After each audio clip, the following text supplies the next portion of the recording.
오늘 양아진 편지 낭독해 오신 모든 분들 축복하고 환영합니다. 저는 오늘 강연과 사회를 맡은 강요섭입니다.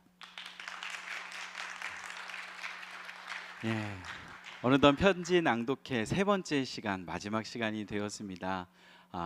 이번에는 하나님께서 창조하신 피조물들에게 편지를 써보는 시간을 가졌는데요. 자연에게 그리고 나 자신에게 편지를 써보았고, 오늘은 특별히 복음을 전하고 싶은 사람들에게 쓴 편지입니다. 혹시 가족에게 편지를 쓴 적이 언젠지 기억하시는 분 계신가요? 먼 친구에게 편지를 쓰는 것도 의미가 있겠지만 가족에게 쓰는 편지는 더 떨리는 일들 같습니다. 가까운 사이면 가까운 사이일수록 더 떨리고 부끄럽기 마련인데요. 오늘 가까운 분들에게 이렇게 편지를 쓰시면서 큰 용기를 내어 낭독까지 해주신 많은 교우님들이 있습니다. 많은 응원과 박수 부탁드리고, 또 중간중간 우리 교우님들이 귀한 공연도 섬겨주십니다. 함께 또 주님 안에서 은혜로운 교제의 시간이 되었으면 좋겠습니다. 낭독을 앞서 먼저 징검다리 돌 하나라는 짧은 강연을 나누도록 하겠습니다. 제가 안식월을 복귀하기 전에 드라마 폭삭 속았수다라는 드라마를 보고 복귀를 했는데요. 아내가 밤에 그 드라마를 보면서 울기도 하고 또 이렇게 재밌게 보길래 도대체 무슨 드라마길래 이렇게 재미있게 볼까라는 생각으로 저도 이렇게 1편을 봤다가 중간중간 눈물이 차올라서 몇 번이나 멈추면서 그 드라마를 봤던 기억이 납니다. 가족 간의 사랑을 굉장히 잘 담고 또 가족 간의 관계를 굉장히 잘 묘사해 놓은 드라마인데요. 이 드라마의 주인공들이 굉장히 유명한 주인공들이었지만 그 드라마가 끝나고 또 기억에 남는 인물 중에 하나가 상길이라는 남자 조연이었습니다. 이분은 굉장히 악역같이 남자 주인공을 괴롭히기도 하고요. 또 가족들에게 버림받는 아빠의 역할을 하기도 했습니다. 마음속에 아내를 좋아하는 마음도 있고 또 딸과 친근하게 다정한 아빠가 되고자 하는 마음도 있는데, 문제는 이것을 표현할 줄 모르는 겁니다. 혹시 우리 주변에도 이런 분 계실까요? 안 계실까요? 계시죠. 우리네 아버님 세대 때 그 마음을 표현하지 못해서 가족들하고 무뚝뚝하게 거리가 멀어진 그런 우리의 아버지의 모습들을 잘 그려놓은 인물이 바로 상길이었습니다. 아무리 마음속에 따뜻한 마음, 좋아하는 마음이 있더라도 그것을 적절한 표현을 하지 못할 때 그것은 꿰매지 못한 구슬이 되고야 맙니다.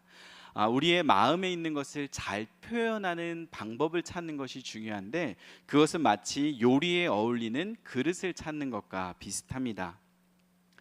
많은 요리를 할 때 그 요리를 하고 나서 마지막에 고민하는 것은 어떤 그릇에 이 음식을 담을까라는 부분입니다. 최고급 요리를 만들었다 하더라도 양푼에 그 음식을 담게 되면 그 음식의 맛과 그 음식을 먹는 분들의 식욕이 자극되지가 않습니다.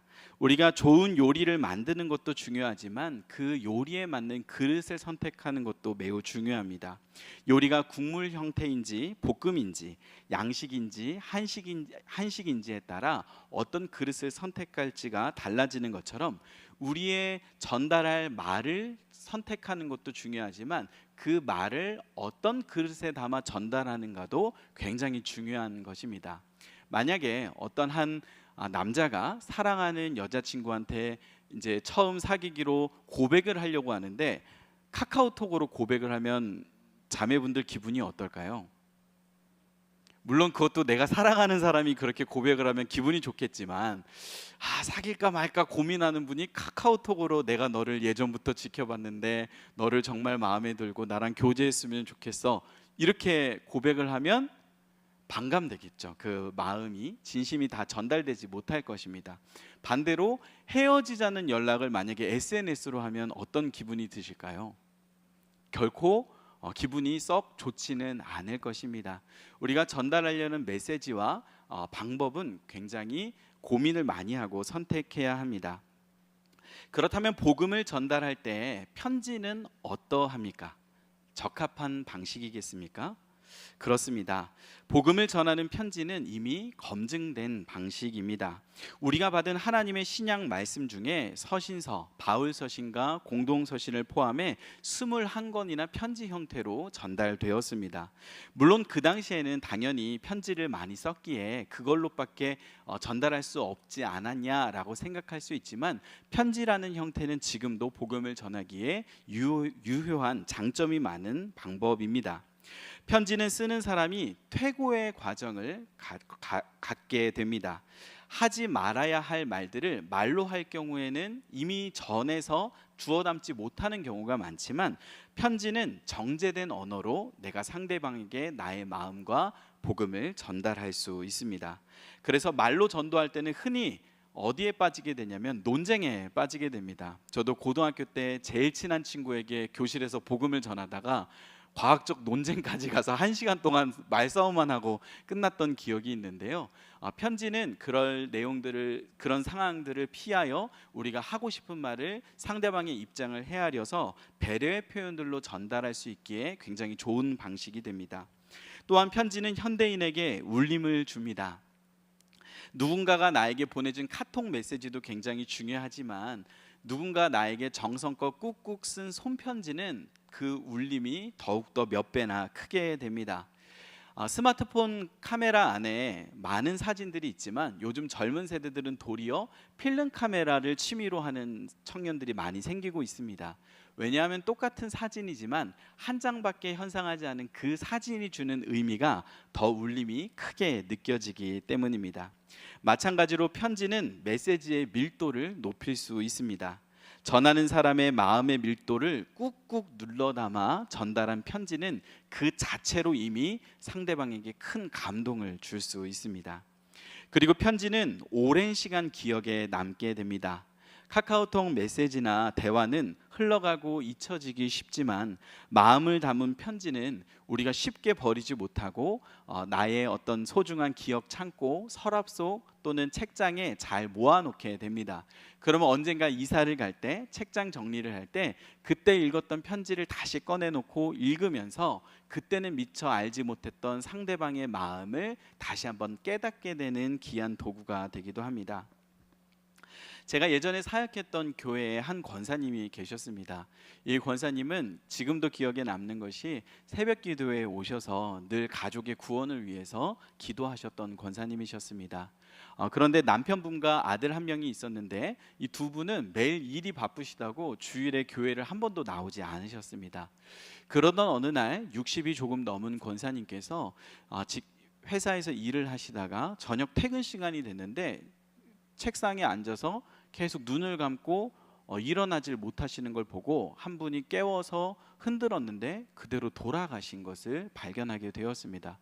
교회와 가족들이 너무나 놀랐고 장례를 마치고 놀란 가슴을 안고 가족들과 함께 장례 예배를 드리고 저도 교회로 돌아왔는데, 그 권사님이 매일 새벽 예배를 드리기 위해 예배당에 들어가실 때 본인 성경책을 교회 뒤에 이렇게 보관을 하곤 하셨습니다. 그런데 그 성경책이 제가 기억에 나서 그 자리에 갔더니 여전히 그 자리에 성경책이 꼽혀 있었습니다. 이것은 가족에게 전달해 주는 것이 맞겠다 생각이 들어서 그 성경책을 챙겨서 그 남편분께 전달을 드렸습니다. 근데 저도 몰랐는데 그 성경책 맨 뒤에 이분이 하나님께 쓴 기도 편지가 그 맨 뒤에 꼽혀 있었던 겁니다. 그 앞의 내용은 저는 모르는데 나중에 그 남편분께 들었을 때 하나님께 본인의 힘든 상황들과 여러 기도 제목들을 다 적고 마지막에 하나님, 제 사랑하는 남편과 아들을 꼭 예수님 믿을 수 있도록 인도해 주세요 라고 그 편지의 마지막이 적혀 있었습니다. 그 편지를 본 남편과 아드님은 펑펑 울며 그 주일부터 맨 앞자리에 와서 예배를 드리셨고 그 해에 세례를 받고 교인으로 등록을 하셨습니다. 이렇게 편지는 내가 죽은 이후에도 남아서 누군가에게 그 신앙을 전달하는 매개체가 되기도 합니다. 오늘 이 강의를 들으며 여기 앉으신 많은 낭독자분들께서 그래, 나도 할 수 있어 이렇게 생각하실지 모르겠지만, 이 편지를 받고 당장 예수님을 안 믿으실 수도 있습니다. 아이, 그런 목사님 왜 편지를 쓰고 왜 복음을 전해야 하나요? 가족 전도만큼 힘들고 또 친구 전도만큼 힘들고 어려운 일이 없거든요. 그럼에도 우리가 이 복음을 전해야 하는 이유는 하나님께서 우리 한 명 한 명을 예수님께로 이끄시는 징검다리 돌 하나로 사용해 주시기 때문입니다. 누군가가 정성을 다해 썼던 그 편지 하나를 밟고 누군가는 예수님께 한 걸음 가까이 오게 되고요. 누군가가 그리스도의 이름으로 직장 동료에게 사주었던 그 커피 한 잔, 또 누군가가 교회 안에 초대했던 그 초대장 하나, 그런 작은 발걸음들이 모여서 누군가가 예수님을 믿게 되는 일들이 벌어지게 됩니다. 그러므로 이번 편지를 통해 당장 예수님을 누군가가 만나지 못한다 할지라도 낙심하지 말고 누군가에게 징검다리 돌 하나가 되어 예수님의 사랑을 전하는 귀한 주님의 사람들이 되실 수 있기를 소망합니다. 예, 오늘 강의를 마치고 이어서 아름다운 연주를 듣도록 하겠습니다. 아름다운 선율로 우리의 영혼을 촉촉히 적셔줄 두 분을 모셨습니다. 리코더 그리고 테오르보라는 악기로 연주를 해주실 최세나 윤형종님을 앞으로 모시겠습니다. 우리 큰 박수 부탁드립니다.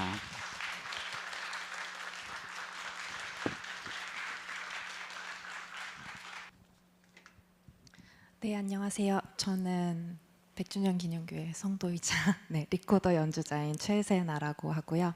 여기는 테오르보 연주를 하시고 클래식 기타도 연주하시는 윤현종 님이십니다. 네. 사실 오늘 저희는 제일 생소한 악기와 제일 친근한 악기가 만나게 됩니다. 네. 약간 아시는 악기보다 조금 크기는 하지만 얘 리코더고요. 조금 더 친근한 아이를 보여드리자면 이 아이는 많이 보셨죠? 네, 소음을 발생시키는 그 아이 맞습니다.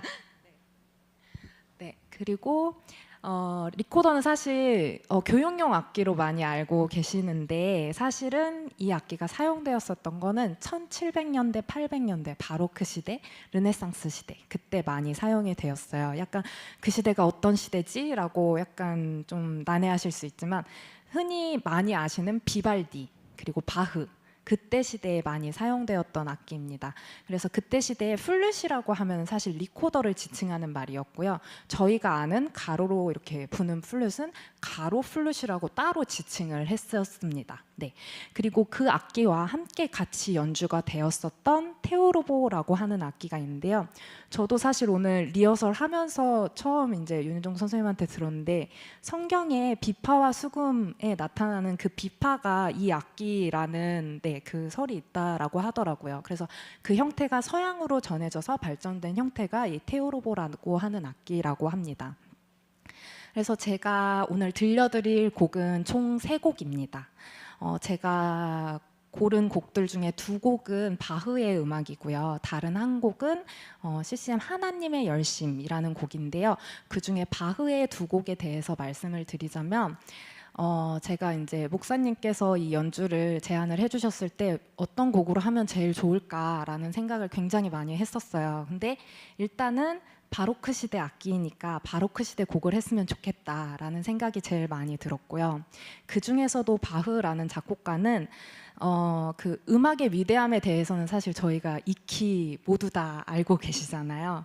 근데 그 사람의 신앙도 굉장히 깊었습니다. 네, 그래서 개인적으로 작년에 어떠한 연주를 갔었는데 그 연주를 보기 전까지는 제가 개인적으로 바흐의 음악을 들으면서 음악의 위대함이라는 것에 약간 어떻게 보면 주눅들고 어떻게 보면 그것에 감탄하고 경탄하는 그런 마음이 있었고 그것의 위대함만 약간 집중을 했었는데 어떤 연주를 가서 들으면서 사실은 바흐가 그의 음악을 통해서 들려주고자 했었던 건 내가 이런 대단한 음악을 해 라는 것이 아니라 하나님 앞에서 우리가 정말 작은 존재이고 그리고 감탄할 수밖에 없고 그런 것들 그 마음을 신앙의 마음을 어떻게 보면 음악으로 표현하고자 했었던 게 아닐까라는 생각이 좀 많이 들었어요. 그래서 바흐의 음악 중에 그럼 골라보자라고 해서 좀 많이 익숙하신 멜로디의 아리오소라는 곡을 하나 골랐고요. 이 곡은 사실 라이프치히 성 토마스 교회에서 바흐가 이랬을 때 칸타타의 이제 서주곡으로 사용했었던 곡입니다. 그리고 두 번째 곡은 인류의 소망, 기쁨, 예수라는 타이틀로, 한국어 타이틀로 많이 알려져 있는데요. 이거는 신명기 6장 5절, 너는 마음을 다하고 성품을 다하고 힘을 다하여 내 하나님 여호와를 사랑하라 라는 말씀에서 모티브를 얻어서 작곡한 음악이라고 합니다. 그리고 마지막으로 들려드릴 하나님의 열심은 들어보시면은 아실 거예요. 그래서 혹시 가사를 아시는 분들은 가사를 같이 흥얼거려 주셔도 되고요. 멜로디를 아시는 분들은 멜로디를 같이 흥얼거려 주셔도 좋을 것 같습니다. 네, 감사합니다.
우리 두 분께 큰 박수 부탁드립니다. 이 시간에는 우리 최옥근 권사님께서 Dear Brother라는 제목으로 편지를 낭독해 주시겠습니다. 이 편지는 미국에 있는 동생에게 쓰신 편지입니다. 특별히 젊은 시절 유학을 떠난 동생이라 우리 권사님의 마음이 더 애틋함이 묻어 있는 편지인 것 같습니다. 우리 낭독 시작하실 때 큰 박수 부탁드립니다. 미국 동생, 2025년 을사년이 밝았구나. 청색의 을과 뱀을 의미하는 살을 상징하는 청사의 해라지. 가족 모두 무탈하고 새해를 맞이하며 동생에게 하고 싶은 이야기는 달리 무슨 이야기를 하겠어. 예수님 이야기지. 동생이 미국 유학길에 나서면서 매형에게 큰절을 하던 때가 엊그제 같건만 어느새 우리의 머리엔 서리가 내렸고 동생도 올해 칠순이네. 우리네 어려웠던 지난 시절 불교, 유교, 샤머니즘에까지 골똘하셨던 부모님의 영향권 아래서 팔자소관하며 살던 옛 시절 동생의 유학권은 우리 가족에게 일어난 큰 기적이었어. 그 후 나는 부어주시는 은혜에 감사하며 하나님을 섬기게 되었는데 동생은 여태 주님을 영접지 못하고 있으니 어이하면 좋을꼬. 언젠가 내가 동생에게 미국에서 살면서 교회도 안 나가냐고 물어보았을 때 교회 다니는 사람들이 더 치사하고 꼬였다고 대답했었지. 내가 전도할 때 많이 듣는 말 가운데 하나이기도 해. 그런데 나는 믿음 생활을 멋지게 하는 사람들을 심심찮게 보게 되거든. 그럴 때면 감격하여 나의 롤 모델로 삼기도 하고 또 그렇게 큰 사람들을 보면 나만 더 작은 것 같아서 분발도 하게 되고 그런데 동생의 눈에는 어째 기피하고 싶은 사람들만 보이게 되는 것일까? 동생처럼 말하는 사람들에게 사람은 믿음의 대상이 아니라 다만 사랑의 대상이라고 그렇게 말해주곤 하는데 믿음 생활을 한다고 해서 단번에 날개 없는 천사가 되는 건 아니잖아. 점진적으로 성화되어 가는 것이지. 구원의 완성을 이루어가는 기독교의 성화에 관해선 다음번에 이야기 나누도록 해. 동생이 성경을 한 번이라도 읽은 후에 오케이? 그럼 올해는 만사를 제치고 성경을 한번 읽어보시라. 꼭 좀 권하고 싶어서 펜을 들었어. 구약과 신약으로 되어 있는 성경, 우선 신약부터라도 읽어볼래? 인생 지침서인 성경이 전 세계 베스트셀러임을 모르진 않을 테고 하나님의 말씀을 한 번도 읽지 않은 채 하나님 앞에 서서야 되겠어? 예수님은 하나님의 아드님으로서 이 땅에 오시어 십자가에 못 박히심으로 우리 인간들을 속박하던 죄와 죽음의 세력에서 해방시켜 주시었지. 죄성을 타고난 인간들이 허구한 날 하는 짓이 탐욕, 시기, 살인, 음란 등 온통 죄뿐이었으니까. 그래서 자신이 죄인임을 깨우치고 회개하는 자들에게는 죄를 사하여 주시고 영생을 허락해 주시는데 그게 구원받는 일이야. 입으로 주님을 영접하고 구세주이심을 시인하며 죄를 회개하면 그 어떤 죄도 용서받게 되는데 돈도 힘도 아니드는 너무도 간단한 일이야. 할렐루야 하며 나나 잘 믿으라고 할 내 모습이 눈에 선하구나. 그저 기도할 뿐이다. 제발 성경을 가까이 하면서 주님을 인격적으로 만나게 되기를. 이민 생활을 오래 하느라 산전수전 다 겪고 공중전까지 겪었으련만 여태 창조주를 모르다니 안 될 말이다. 두 손 높이 들고 속히 전부께 나가시라. 오늘은 이쯤에서 시 한 수로 끝맺으마. 성경을 펼치면 숨겨진 보물을 찾는 어린 아이가 된다. 러브레터를 받은 연인이 된다. 말씀을 상고하는 학자가 된다. 천국에 입성하는 용사가 된다. 성경을 읽으며 누리는 기쁨, 이 복된 즐거움을 동생도 맛보아 알게 되기를 간절히 소망하며 2025년 새 아침 서울에서 누나가. 감사합니다. 권사님, 작년에는 가룟 유다에게 편지를 쓰셔서 낭독을 해주셨고요. 이번에는 사랑하는 동생에게 편지를 써주셨습니다. 이미 아시는 분도 계시겠지만 간단히 자기소개 한번 부탁드립니다. 429역 최옥금 권사입니다. 혹시 그 형제 자매분들이 몇 분 정도 계시나요? 이남 오녀에 제가 장녀예요. 장녀시고 네. 이남 오녀. 네. 그러면 가족들이 굉장히 많으신데 네. 형제 자매들 중에 요 편지 쓰신 남동생은 몇째신가요? 셋째고 아들로서는 첫째고. 아들 네. 첫째시고. 그럼 많은 형제 자매들이 있는데 특별히 이 미국에 있는 남동생에게 편지를 쓰신 이유가 있을까요? 에, 나머지 형제들은 다 교회를 나가요. 주님을 영접했고, 근데 얘만 그렇게 외국에서 아직도 안 나가고 있었어.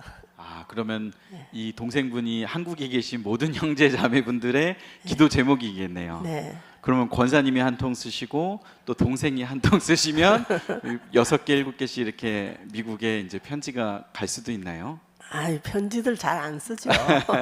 권사님은 그럼 이 편지 혹시 쓰시고 미국에 붙이셨어요? 네, 보냈어요. 예, 보내셨고 반응은 어떠시던가요? 성경 읽겠다고 그러더라고요. 성경 읽겠다고 약속은 하셨나요? 예. 예, 우리 남동생분 이 편지를 보니까 보지도 않았는데 왠지 눈에 선하게 누나에게 어떻게 또 답변을 했을지 또 있는데 그렇게 또 웃음기 장난기로 받아들이다가 어느 날 또 덜컥 이 복음이 믿어지고 또 예수님께 돌아오는 일들이 발생하지 않을까라고 기대해 봅니다. 또 가족분들이 많이 기도하실 것 같아요.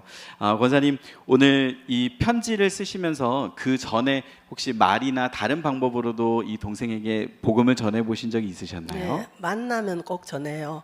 그리고 한국 나오면 여기도 다녀갔고요. 우리 네, 교회 두번 예배도 다녀- 드려보셨나요? 예. 2번 정도. 예. 머지 않은 것 같습니다.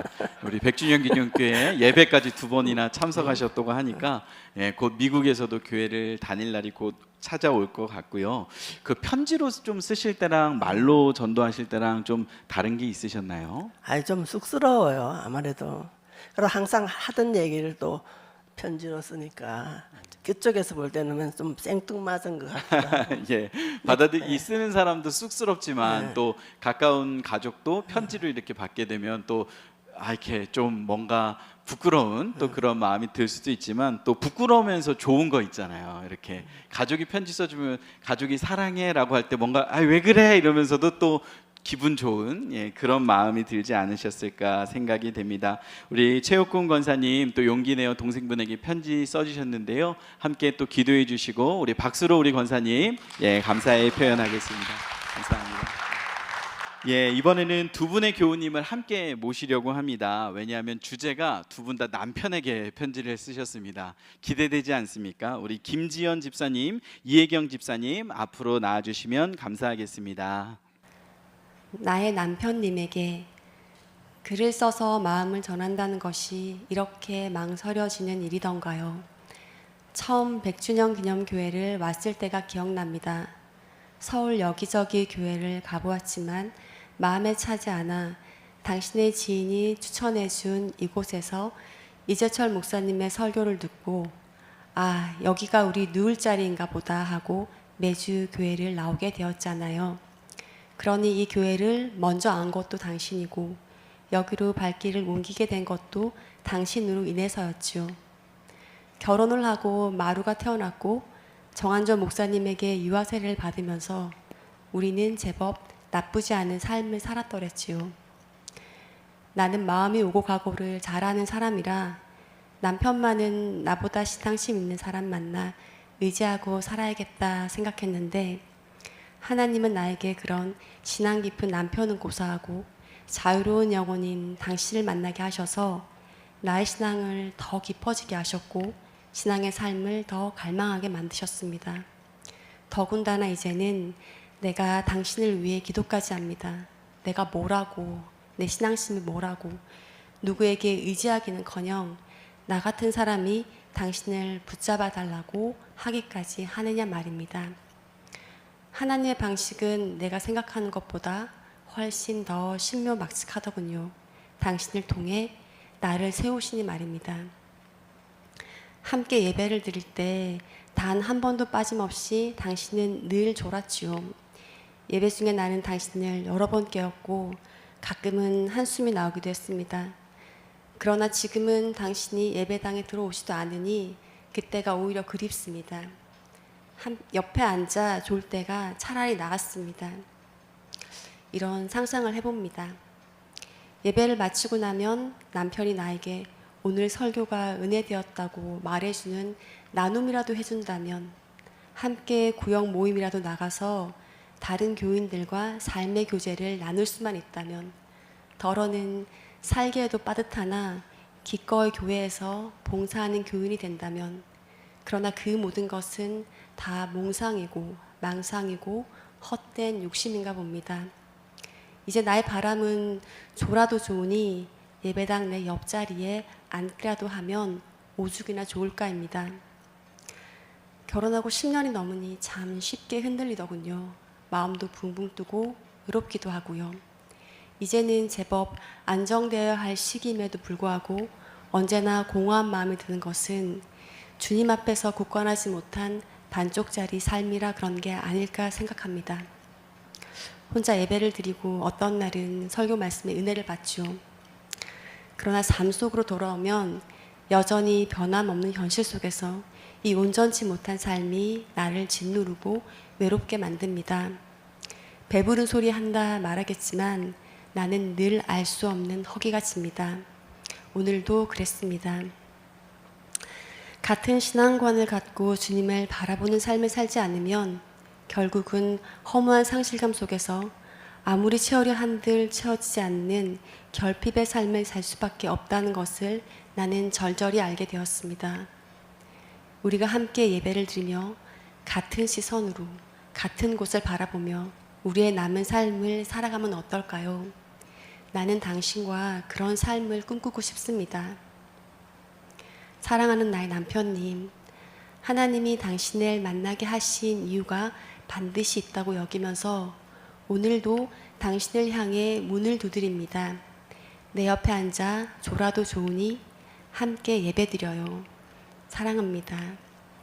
하나님 안에서 당신을 더 사랑하고자 노력하는 당신의 아내로부터.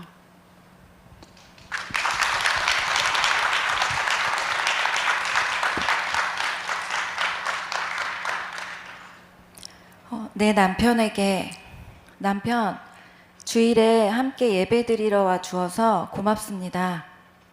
잠을 자더라도 차에서가 아니라 예배드리면서 자겠다고 말해 주어서 고맙습니다. 목사님의 설교에 아주 가끔 재미나고 신기한 이야기가 나올 때 오우라고 반응하고 때론 웃어주어서 고맙습니다. 교회 예배 후에 마시는 커피가 정말 맛있다고 해주어서 고맙습니다. 언젠가 부지불식간에 오 주님이라고 당신이 말했을 때 나는 기뻤습니다. 어항 속 예쁜 물고기를 보며 참 신기하다 어떻게 이럴까 라고 말하는 내게 하나님이 만드신 거니까 예쁘지 라고 말해 주어서 정말 감동이었습니다. 당신이 계속 교회를 다니면 좋겠습니다. 예배 시간에 듣는 말씀, 부르는 찬송이 언젠가 당신에게 불현듯 생각나면 좋겠습니다. 힘든 일, 어려운 일이 닥쳤을 때 당신이 하나님을 떠올리면 좋겠습니다. 어느 순간 통곡의 눈물을 흘리며 마치 다른 사람처럼 변하는 회심이 아니어도 괜찮습니다. 당신을 가장 잘 아시는 하나님이 당신이 가장 잘 이해할 수 있는 방식으로 하나님과 당신을 엮어 나가실 것이기 때문입니다. 나는 소망합니다. 하나님은 정말 좋으신 분이다. 믿을 만한 분이시다. 예수님이 없었으면 큰일 날 뻔했다는 이야기를 당신과 함께 하게 되면 좋겠습니다. 생명이 끝나는 날 유언할 수 있다면 모든 것이 하나님의 은혜인 인생이었다고 우리 아이들에게 자랑하는 부모가 되면 좋겠습니다. 남편, 당신을 통해 하나님이 내게 주시는 은혜가 참 큽니다. 당신을 위한 매일 아침 나의 기도가 오히려 나를 더 나은 아내로 살자 다짐하게 해줍니다. 내가 만끽하는 하나님의 은혜를 당신도 알게 되면 좋겠습니다. 이것만큼 우리 남은 인생에 더 좋을 일 있을까요?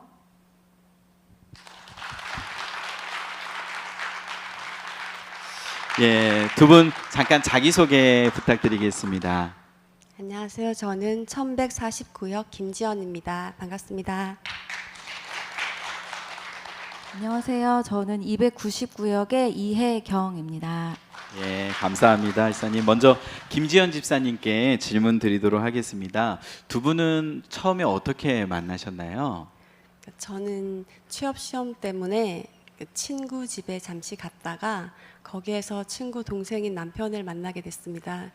시험에 떨어졌는데 그때부터 연애를 하게 됐고 지금 남편과 결혼해서 살고 있습니다. 아, 그 남편분이 연하셨군요. 네. 예, 시험엔 떨어졌지만 사랑하는 남편을 만났으니 성공이 아니었나 싶습니다. 예, 그러면 남편분께서 교회를 잘 나오셨었는데 혹시 중간에 안 나오시게 된 어떤 이유가 있었나요? 남편 주변엔 어릴 때부터 그 크리스천들이 많았고 남편도 늘 교회를 함께 다녔었는데 어느 순간부터 교회를 나오지 않는 삶을 선택했는데 제가 직접적으로 그 이유를 묻지는 못했습니다. 하지만 제가 추측하기에 저를 비롯한 많은 크리스천들에 대한 실망이 컸을 것 같고 그리고 교회 예배보다 더 중요한 개인의 삶이 있었을 거라고 생각됩니다. 예, 여러 또 상처나 사연들이 있었을 것 같은데요. 우리 남편분이 마음의 상처들을 딛고 또 주님 앞에 다시 새 마음을 품고 나올 수 있기를 또 함께 기도해 주시면 좋을 것 같아요. 혹시 자녀분이 있으신가요? 네, 중등부 다니고 있습니다. 중등부 지금 네. 우리 교회에 출석하나요? 아, 예, 또 부모의 마음을 또 이렇게 하나님께 이끌 수 있는 게 우리 자녀의 기도만큼 또 좋은 게 없죠. 자녀와 함께 또 아버지의 마음에 또 예수님의 사랑을 전할 수 있는 복된 가정 되기를 또 소망해 봅니다. 혹시 남편분이 오늘 이 자리에 오셨나요? 네, 실은 제가 편지를 쓴 사실도 모르고 그리고 이렇게 낭독해 오는 것도 모르고 있습니다. 아, 오늘 이 자리에 오신 것도 아직 모르고 계시군요. 그러면 나중에 남편분께서 이 영상을 보게 될 날이 올 수도 있는데요. 네. 편지에 담지 못했던 남편분에게 하실 말씀 있으시면 짧게 영상 편지 한번 남겨주시죠. 제가 네. 언젠가 이 영상을 볼 날이 오겠죠. 제가 이 편지를 썼을 때의 마음은 진심이었습니다. 그 마음이 오해 없이 전달되기를 바랍니다. 그리고 지금 제 옆에 함께 있어 주어서 늘 고맙습니다. 예, 감사합니다, 집사님. 예, 이번엔 이혜경 집사님께 잠깐 질문 드리도록 하겠습니다. 두 분은 처음에 어떻게 만나셨나요? 예, 저희는 교회에서 만났습니다. 저는 이제 어릴 때부터 교회를 다녔고 남편은 서울로 상경해서 직장 생활 하다가 교회 가면 사람들 많이 만날 수 있고 덜 심심하다고 직장 동료가 권유해서 교회를 다니기 시작했고 그러다가 저를 만나서 사랑에 빠져서 결혼하게 되었습니다. 아, 예. 남편분이 교회 오신 목적을 잘 성취하시고 또 결혼까지 꼬링을 하셨군요.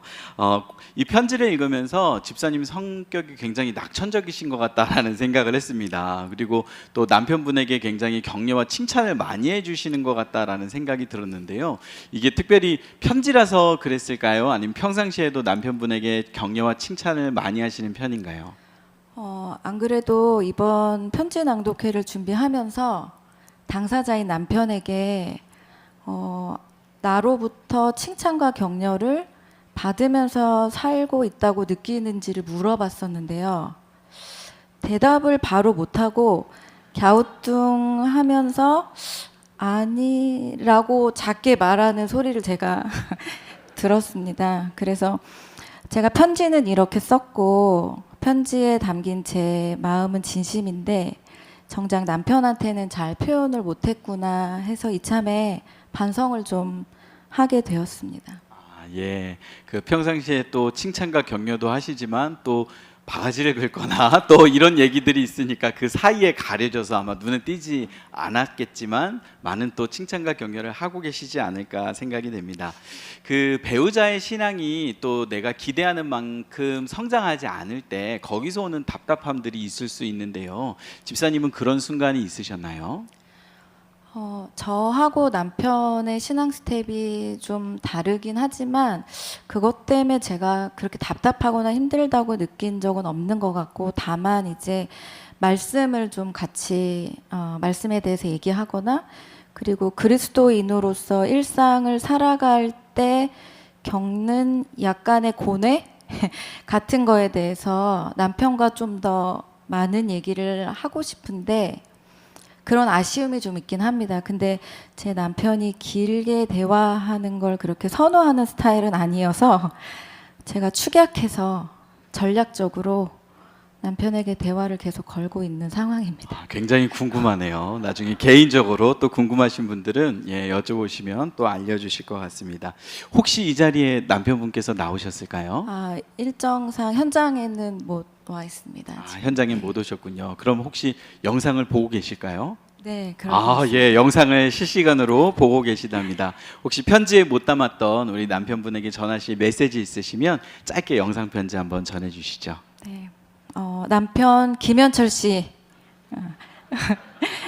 저는 당신이랑 결혼하고 같이 살아서 정말로 좋습니다. 앞으로 우리한테 어떤 일이 생기든지 간에 당신과 아이들 곁에서 믿음을 잘 지킬 수 있도록 기도하고 또 노력하겠습니다. 나는 당신을 믿지만 우리를 지키고 보호하시는 하나님을 더 많이 믿습니다. 그러니 우리 앞으로도 같이 예배 계속 같이 드리고 하나님 믿는 사람들로 잘 살아가 봅시다. 예, 감사합니다. 앞으로 우리 예배 시간에 김현철 집사님 뵈면은 또 많은 인사와 격려 부탁드리고요. 또 우리 김지연 집사님 가정 위해서도 함께 기도해 주시면 감사하겠습니다. 예, 이 시간에는 우리 한 번 더 공연이 있습니다. 우리 소녀 같은 새 권사님께서 오늘 또 아름다운 공연을 준비해 주셨습니다. 목사님께서 소녀 같다 그랬는데 소녀가 너무 늙어서 죄송합니다. 요새 시대가 좀 그렇게 바뀌었나 봐요. 예, 저는 첼로를 하는 우숙이고요. 제 옆에는 노명희 권사 바이올린, 또 저 뒤에 안명희 권사 피아노입니다. 저희는 작년에 그 일본의 타케오 교회에 그 트리오를 전도하러 잠깐 갔었고요. 오늘 연주할 곡은 누군가 널 위해 기도하네 하고 또 하나의 열매를 맺으시며 또 하나의 열매를 바라시며. 근데 그게 누군가 널 위해 기도하네의 답가예요. 그러니까 우리가 누군가 나를 위해서 기도하고 있는 사람은 분명히 있을 거예요. 그래서 그 덕분에 오늘 이 자리에 오셨고 또 우리가 믿음 생활을 한다면은 제 생각도 여러분 생각도 마찬가지일 텐데 열매를 맺어가는 생각을 해야 되거든요. 오늘 여기 편지 쓰신 분들도 그 보내신 분들한테 그 편지의 열매가 맺기를 바랍니다. 그러니까 우리 모두의 열매는 지금 이제 만들어가는 과정이잖아요. 우리가 죽는 날, 그날 열매가 다 이제 각자의 열매가 다 틀리죠. 색깔과 또 크기와 냄새와. 근데 하나님은 똑같은 걸 바라시는 게 아니고 각자 개인의 것을 인격적으로 다 기쁘게 받아들이시는데, 우리가 그날 좋은 열매를 맺을 수 있도록 열심히 아름답게 살아갑시다. 여기에 또 누군가 널 위해 기도하네, 나태주 시인께서 잊지 말아라는 그 너무나 딱 맞는 시가 있어서 이걸 한번 여러분들한테 들려드리고 연주를 시작할게요. 잊지 말아라. 다만 지금 누군가 너를 생각하는 사람이 있다고 생각해 보아라. 세상 살맛이 조금씩 돌아올 것이다. 다만 지금 누군가 너를 위해 기도하는 사람이 있다고 생각해 보아라. 세상이 좀 더 따스하게 느껴질 것이다. 다만 지금 누군가 너를 위해 울고 있는 사람이 있다고 생각해 보아라. 세상이 갑자기 눈부신 세상으로 바뀔 것이다. 어쩌면 너도 누군가를 위해 기도하는 사람이 되고 함께 울어주고 싶은 사람이 될지도 모를 일이다. 감사합니다.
예, 우리 세 분의 권사님께 큰 박수 부탁드립니다. 감사합니다.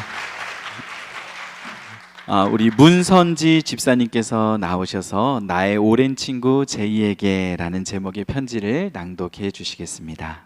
나의 오랜 친구 제이에게. 친구야, 안녕? 너에게 편지라니. 이상하고 어색한 기분이 든다. 내가 너와 처음 친해지게 된 계기도 편지였고, 우리의 파란만장했던 20대를 보내며 숱한 이메일을 주고받기도 했었는데 말이야. 나의 첫 편지를 기억할지 모르겠어. 지금도 어렴풋이 기억이 난다. 교실 맨 뒤에서 늘 조용하게 어두운 에너지를 뿜어내던 너. 그리고 교실의 맨 앞에서 안경을 쓰고 조용히 있던 나. 교실의 앞과 뒤 각자의 공간에만 있다가 어떤 일을 계기로 앞뒷줄에 앉게 되었고 그때 처음으로 내 목소리를 들었지. 생각보다 재밌는 애라고 생각했었어. 그래서 너랑 친해지고 싶다고 편지를 썼던 것 같아. 그때로부터 이제 몇 년이 지났을까? 고등학교 시절 지내고 각자 대학 가고 재수하고 너는 유학 가고 나는 연수 가고 너는 미국에서 나는 캐나다에서 이메일 보내고 페이스북에 댓글 달고 블로그에 댓글 달고 그랬었는데 그림을 그리는 너를 좋아했어. 내 그림을 좋아했지. 너의 아이디어, 추진력, 너의 에너지를 난 부러워했어. 전공이 달라지고 직업이 달라지면서 자주 만날 수 없었지만 그래도 너의 이야기를 들으면 항상 즐거웠어. 넌 정말로 내게 몇 안 되는 친구 중 하나였어. 돈 이야기 말고 꿈 이야기, 사람의 배경 말고 사람의 성정에 대한 이야기를 할 수 있는 친구였지. 남자 이야기를 하면 무슨 선물 받고 어디 데이트를 갔고 돈을 얼마 썼고 이런 이야기 말고 무슨 말을 했고 어떤 목소리를 가졌고 어느 각도에서 볼 때가 설레는지 이야기할 수 있는 오로지 아름다움 그 자체에 대해서만 1시간이고 2시간이고 떠들어댈 수 있었지. 언제까지고 그렇게 나이 들어갈 줄 알았어. 나는 너의 생활을 존중했어. 그건 너의 생활이니까. 나는 너의 형제자매도 부모도 아니니까. 나는 그저 종종 만나는 친구일 뿐이니까 그냥 그렇게 지나갔어. 그게 잘못이었을까? 너는 내 종교를 알고 있지. 나는 내가 신을 믿지 않는 것을 알고 있어. 그리고 우리는 그 사실에 대해 딱히 언급하는 일이 없었지. 나는 그걸 너에 대한 존중이라고 생각했어. 그런데 지금 우리의 삶이 이만큼 진행된 시점에서 과연 그것이 존중이 맞았을까 회의가 들어. 내가 아픈데, 생사를 오갈 만큼 아픈데 나는 어떻게 해야 좋을지 모르겠더라. 기도하겠다는 말을 할 수가 없다는 것이 이상했어. 사람들에게 중보 기도를 부탁할 수가 없다는 것이 이상했어. 너는 신을 믿지 않는데 너의 부모님은 내가 믿는 여호와 하나님이 아닌 다른 무엇에게 의존하는데 나는 친구로서 너에게 어떤 말을 해야 할지 어떤 행동을 해야 좋을지 알 수가 없었어. 그때 생각했지. 아, 난 그냥 도망쳤을 뿐이었던 걸까? 그리고 나는 어쩔 줄 몰라서 계속 도망쳤어. 너에게서? 아니 어쩌면 사실은 나에게서. 단 한 줄의 복음도 전할 자신이 없는 나의 비겁함에게서. 친구야, 누구보다도 엄정한 눈을 가졌던 내 친구야. 너의 눈은 마치 자가 달린 듯 정확해서 아름다운 것을 알아보는 능력을 가졌지. 나에게 예쁜 것들을 많이도 소개해 주었지. 나는 옷 입는 법도 화장하는 법도 보석을 보는 것도 너에게 배웠지. 그런데 나는 너에게 복음 한 줄 전해주지 못했다는 게, 그럴 엄두조차 내지 못했다는 게 미안하다. 나만 따뜻한 말씀의 품 안에서 오늘과 내일을 어물어물 반복하며 살아갔다는 게, 문 밖에서 추위와 싸우며 소식을 전하던 너에게 이 문 안으로 들어와 볼래? 한마디 해주지 못했다는 게. 그렇지만 사실은 지금도 겁이 나. 올바른 믿음이란 뭘까? 믿음은 너무도 강력해서 인생 같은 건 죄 흔들어 버리는데, 뿌리까지 뽑아버리는데 내가 너에게 무엇을 전할 수 있을까? 나는 여전히 주님의 품 안에서 헤매다 뛰쳐나갔다 들어오기를 반복하는 어리석은 어린 양인데, 물속에 있으면 물이 보이지 않고 대기 중에 살고 있는 우리에게 바람이 보이지 않듯 신은 눈에 보이는 것이 아니지. 우리 눈에 보이는 것은 그저 힘의 흔적들 뿐이야. 바람이 훑고 지나가는 자리를 볼 때 비로소 바람을 시각적으로 인지하는 것처럼 그 흔적을 보면서 우리는 깨달아야 한다고 생각해. 올바른 믿음은 사람에 의해 좌우되지 않으며 초월적인 존재인 말씀을 통해서 완성되는 거야. 사람은 아무리 애를 써도 결국은 자신을 사랑할 수밖에 없는 존재라서. 이 부분은 너도 동의하잖아? 성악설, 우리가 얼마나 많이 이야기했니? 우리가 얼마나 많이 인간에게 실망했니? 인간에게 실망한 너는 동물들만 보며 살겠다고 대답했지만 우리가 인간에게서 벗어날 순 없으니까. 부모도 형제도 필요 없다고 말할 너희지만 그럼에도 불구하고 우리는 인간들 안에서 살아가고 있잖니. 그 인간을 지은 존재가 신이라면 난 신도 증오하겠다고 말할 너희지만 그래도 너에게 간곡히 전하고 싶은 마음을 담아 적어본다. 그 인간을 지은 존재가 신이기에 그 인간을 구원할 존재도 신이라고. 결국 너와 나 각자를 구원할 존재는 부모도 형제도 어떤 인간도 혹은 동물도 아름다움도 아닌 오직 예수 그리스도라고. 마가복음 5장 34절 예수께서 이르시되 딸아 내 믿음이 널 구원하였으니 평안히 가라. 이제 병에서 놓여 건강할지어다. 이젠 내가 건강해질 수 있기를 바라. 진심으로 간절히 바란다. 너의 마음도 너의 몸도 비로소 온전히 놓여나 회복될 수 있기를. 너를 괴롭히는 모든 것들에서 벗어나 평안하고 자유롭기를. 그리고 그 자유 안에서 내가 다시 그림을 그릴 수 있기를 바란다. 억압과 분노가 아닌 평안과 자유를 그릴 수 있기를. 그때가 오면 살을 애는 혹한 따위 잊어버리고 우리 그저 뜨거운 햇볕을 온몸으로 맞으며 자유를 누리자. 꼭 그렇게 하자.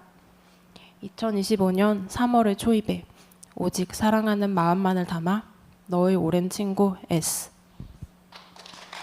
예, 우리 문선지 집사님께 격려와 또 감사의 박수 전해주시면 감사하겠습니다. 집사님 간단히 자기소개 부탁드립니다. 안녕하세요. 백주년 기념교회 14교구 문선지입니다. 제가 10년이 훌쩍 넘었다고 말하려고 했는데 아까 연주회 해주신 분들 앞에서 저는 아주 애기라는 걸 알게 되었습니다. 예, 감사합니다. 우리 작년에 여기 계신 아버지에게 편지를 쓰셨었는데 이번에는 친구에게 또 편지를 써주셨습니다.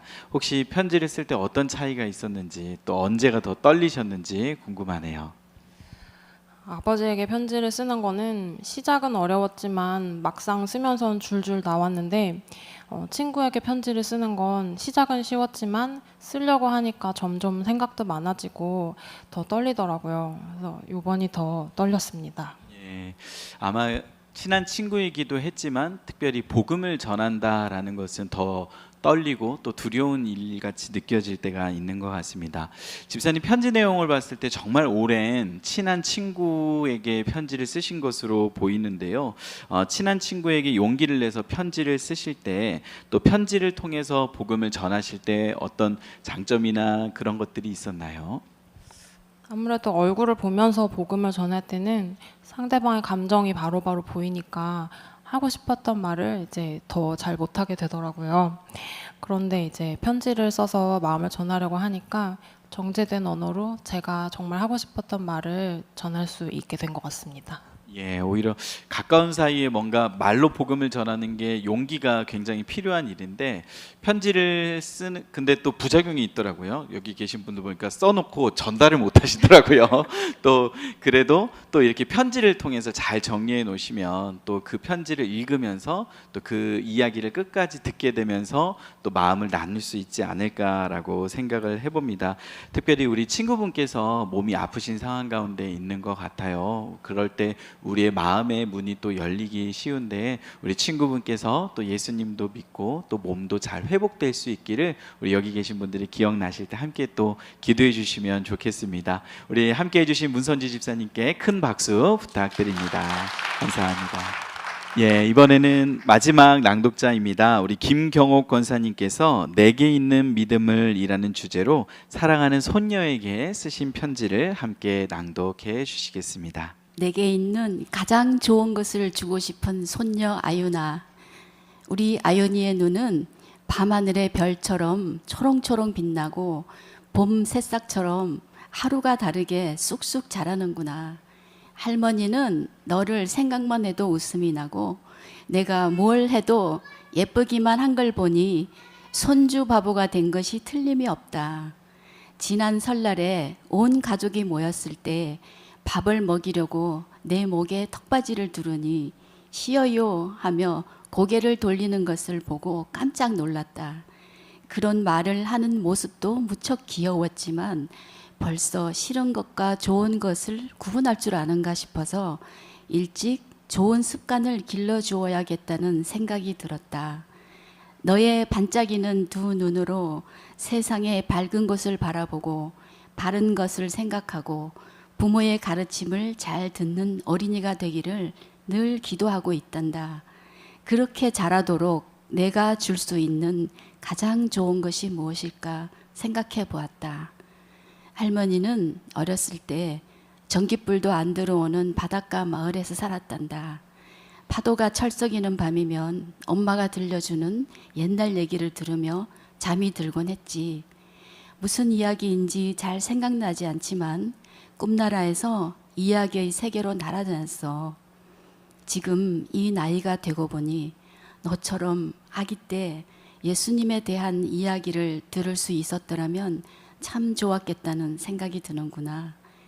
할머니는 나중에 커서 예배당에 있는 학교에 다녔는데 예배당에 울려 퍼지는 찬송가는 시처럼 아름다웠고 따뜻함이 온몸을 감싸 안더구나. 그 이후 교회에 다니면서 예수님이 어떤 분인지 알게 되었고 한 걸음씩 말씀과 생명의 길을 따라 걷고 있단다. 그래서 평생 가장 소중한 내게 있는 믿음을 너에게 주고 싶어서 이 편지를 쓴다. 왜냐하면 먼 훗날 할머니가 하늘나라로 가고 없더라도 없어지지 않고 변하지 않는 참된 것은 하나님을 믿는 믿음뿐이기 때문이다. 2년 전 내가 태어난 날은 성탄절을 며칠 앞둔 날이었다. 성탄절이 무슨 날인지 아니? 성탄절은 예수님이 태어나신 기쁜 날이란다. 그날도 곳곳에 크리스마스 트리가 세워지고 예쁜 불빛이 반짝이고 있었는데 내가 태어났다는 소식을 듣고 너무나 기뻤단다. 우리 가족은 귀한 생명을 선물로 주신 하나님께 감사 기도를 드렸다. 태어난 직후 너의 모습을 영상으로 보았는데 저 여기 있어요 하는 것처럼 있는 힘을 다해 울고 있더구나. 내 아빠가 태어나 울던 그 목소리와 어찌 그리 똑같은지 감격스러워서 눈물이 나더구나.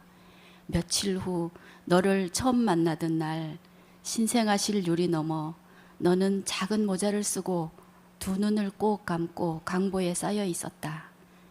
아윤아, 내가 살아갈 이 세상 모든 것을 지으신 분은 하나님이시란다. 처음에 세상은 어둡고 조용했는데 하나님이 빛이 있으라 하시니 빗줄기들이 어두움을 몰아내고 빛은 낮, 어두움은 밤이라 부르셨다. 하늘에 솜사탕 같은 구름을 풀어놓으시고 물과 땅을 가르고 나무와 식물을 만드시고 해와 달과 별을 만드셨다. 아윤이가 좋아하는 새와 물고기와 동물들을 지으시고 첫사람인 아담과 하와를 만드셨단다. 눈부시게 푸른 하늘, 햇빛과 공기 모두 우리가 살아가는데 꼭 필요한 이 모든 것을 만드신 분이 하나님이시란다. 우리 마음속에 살아계시는 하나님을 성령이라고 하는데 할머니도 성령님께 잡힌 바 된 그것을 잡으며 살아가기를 기도하고 있단다. 얼마 전에 아윤이의 2번째 생일이었지? 내가 촛불 부는 것을 좋아해서 몇 번이나 초에 불을 붙이고 손뼉을 치곤 했지. 작은 입가에 크림을 묻히며 오물오물 케이크를 먹는 모습은 얼마나 사랑스러운지. 한 생명이 태어난다는 것은 하나님께서 큰 복을 주신 거란다. 아윤이가 엄마 아빠의 몸을 통해 태어났지만 하나님께서 너를 엄마 뱃속에서 지키시고 돌보아 주셔서 건강하게 태어날 수 있었단다. 내가 끙끙거리며 몸을 뒤집고 기고 새하얀 앞니가 돋아나고 걷고 또 혼자 숟가락질을 하려는 모습을 보며 신비스러운 하나님의 손길을 느낄 수 있었다. 처음 태어난 아기가 엄마의 사랑 없이는 자랄 수 없는 것처럼 우리 어른들도 하나님의 은혜 없이 살아가기 힘들단다.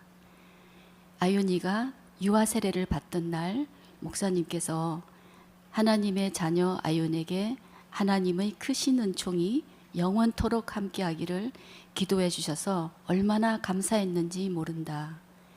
할머니가 세례를 받던 날이 생각나는구나. 이유 없이 눈물이 하염없이 흐르는 가운데 저를 자녀 삼아 주셔서 감사합니다 하고 마음속으로 고백했단다. 이제 하나님께서 너를 지켜주시고 보호해 주실 것이니 참으로 기쁘고 믿음의 대를 이어가는 우리 가족이 참 자랑스럽구나. 사랑하는 아윤아, 곧 아윤이가 유치원에도 가고 초등학교에 입학을 하겠지. 우리 아윤이가 씩씩하게 학교에 다니려면 엄마가 해주시는 밥을 잘 먹고 잠도 잘 자야 해. 그래야 키가 크고 몸도 튼튼해진단다. 아윤이가 엄마 아빠와 함께 교회에 가서 예배를 드리는 모습을 상상하니 참 기쁘다. 엄마가 아침마다 아윤이 얼굴을 씻겨주면 더 깨끗해지고 예뻐지듯이 하나님께서 아윤이를 해처럼 밝고 슬기로운 어린이로 자라도록 도와주실 거야. 더욱 예수님을 사랑하고 부모님을 공경하는 어린이로 자라거라. 이 편지를 몇 살 때 읽게 될지 모르겠지만 하나님께서 너를 어떻게 인도하여 주실지 기대가 된다. 2025년 3월 할머니가. 잠깐 자기소개 부탁드립니다. 네, 안녕하세요. 저는 100주년 기념교회 619역의 김경옥 권사입니다. 예, 그 권사님 편지 읽으실 때 누가 할머니 이랬던 것 같은데 혹시 아윤이 여기 왔나요? 아, 예, 우리 아윤이가 이쪽에 또 할머니를 응원하기 위해서 또 왔습니다. 우리 아윤이가 태어난 날이 또 성탄절을 앞두고 며칠 전에 태어났다고 했는데요. 이렇게 귀여운 아윤이가 태어날 때 꼭 하나님께 성탄 선물을 받는 기분이셨을 것 같아요. 여기 아드님도 계시지만 그 아드님을 낳을 때가 더 기쁘셨는지 또 아윤이를 맞이할 때 기쁘셨는지 한번 여쭤봐도 될까요? 아, 제가 아들이 둘이에요. 그래서 딸이라는 사실을 알고 벌써부터 기뻤어요. 아, 그러셨군요. 이 아들 둘을 키우셨다 보니까 막내딸을 마치 얻은 것 같은 그런 기쁨이 있으셨던 것 같아요. 네, 예, 우리 권사님들 보시면 아유, 카톡에 항상 프로필 사진을 이렇게 손주를 해놓으시면서 얼마나 자랑을 하시면서 얼굴에 그 미소가 지어지시면서 아유, 자녀하고는 또 달라요 라며 얼마나 행복해 하시는지 모르겠습니다. 우리 권사님이 아윤이에게 쓴 편지를 보면서 저는 꼭 그 할머니가 이렇게 손녀를 앉혀놓고 따뜻한 동화를 들려주는 듯한 그런 느낌을 받았는데요. 우리 권사님 아윤이에게 또 편지를 쓴다면 나중에 예수님 말고 또 소개하고 싶은 성경 인물이 혹시 있으신가요? 아, 저는 에스더 이야기를 좀 해주고 싶어요. 에스더는 페르시아 말로 별이라는 뜻이라고 하더라고요. 이제 그런데 이 부모를 잃고 모르드게라는 사람에 의해서 양육이 되잖아요. 나중에 왕후도 되지만 그 에스더서를 읽어보면 많은 잔치를 통해서 하나님이 섭리하시는 일들이 있어요. 그래서 그 이야기를 우리 아윤이한테 들려주고 싶어요. 예, 또 편지 2탄이 기대가 됩니다. 우리 아윤이가 나중에 한글을 알게 되고 스스로 이 편지를 읽게 되면서 얼마나 또 신앙의 많은 자양분을 받게 될지 기대가 되고요. 또 우리 아윤이가 유아 세례를 받았는데 부모님과 또 할머님이 감격스러운 순간이 그 고사리 같은 손으로 나중에 커서 본인의 신앙을 고백하는 입교식 그리고 또 아윤이가 커서 자녀를 낳고 그 자녀에게 유아 세례를 또 줄 때 그때 그 부모님과 조부모님의 마음 속에는 큰 감동과 또 신앙의 대를 잇는 그 기쁨이 충만해질 것 같습니다. 우리 아윤이 오늘 목요 강좌도 온 걸 보니까 충분히 그럴 것 같습니다. 우리 늦은 시간까지 또 이렇게 아이와 함께 와주신 우리 부모님 그리고 또 우리 김경호 권사님께 다시 한번 감사드리며 큰 박수 부탁드립니다.